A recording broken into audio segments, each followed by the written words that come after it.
There are obviously a number of factors and actors that keep the DeFi wheel turning. But beyond users and community, there are four primary pillars that allow the space to function efficiently: infrastructure, data, liquidity, and integrators. Infrastructure refers to the programmatic language that DeFi relies on to dictate terms of a transaction via smart contracts. There are a number of L1 infrastructure chains that DeFi is built upon that include Ethereum, Solana, Avalanche, and many others. Smart contracts and the ability to write any financial instrument into them is the absolute base layer of DeFi. Without this functionality, DeFi would not be possible. Next up is data, and to understand the role data plays in the ecosystem, it's important to briefly review what is commonly referred to as the Oracle problem. The Oracle problem highlights a fairly simple yet debilitating limitation for a blockchain.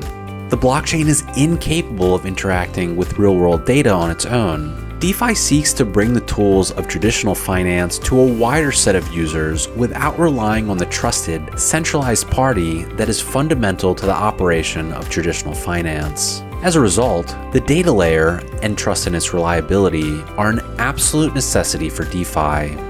There are a few projects trying to solve this problem, but at the moment, the most successful and trusted one is Chainlink by a wide margin. Chainlink accounts for nearly 10 times the number of integrations of all their nearest competitors combined, and is currently the data benchmark in DeFi.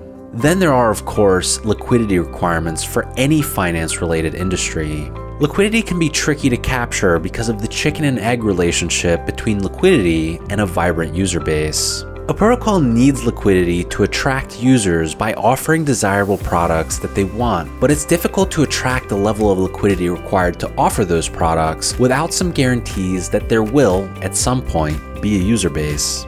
See, anyone offering liquidity is doing so as an investment, and they expect a return. In order to build the necessary amount of liquidity for a given protocol, the return should be commensurate with the amount of risk the investor is taking on as a part of the transaction. There are varying levels of risk depending on what the liquidity is supporting, and we will cover a few of these later in this video.